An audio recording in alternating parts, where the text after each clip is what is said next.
السلام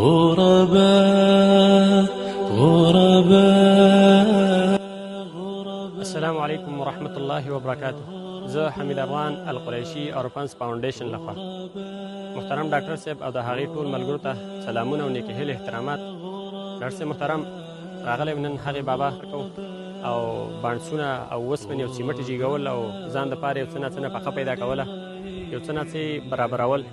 اوس تاسو ګورئ چې هغه غریب سپینګیری شوی دی، دغه یو روکوټی زوی دی، 11 پوره فامیل ور په غاړه دی.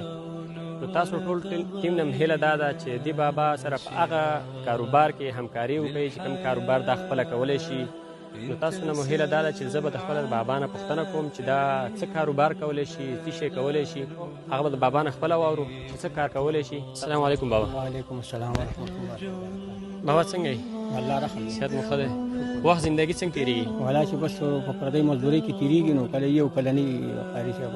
کوم ټال کې چې ته کار کوې هغه ورځې څو روپۍ کاس پیدا کولی؟ نو دا زمونږ داسې مزدوري ده چې ته کار پیدا شي وي، چې کار پیدا نه شي بس مازدیګر بېرته خپل کور ته راځو، کله وشي کله ونه شي.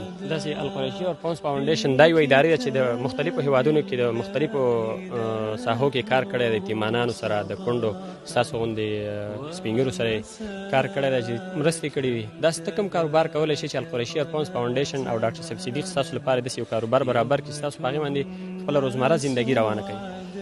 نو وروره زموږ خو نور څه کاروبار نشو کولی، چې دغه یو زرنګ موږ دپاره وایي او د بچو د 200 روپۍ د ورځې مزدوري کوو او دغه د بچو ګزاره به هم پرې روانه وي. دغه کار کولی شم، په دغه بل داسې کار نشم کولی، ضعیف یم، ګردون هم داسې چندانې برابر نه یم.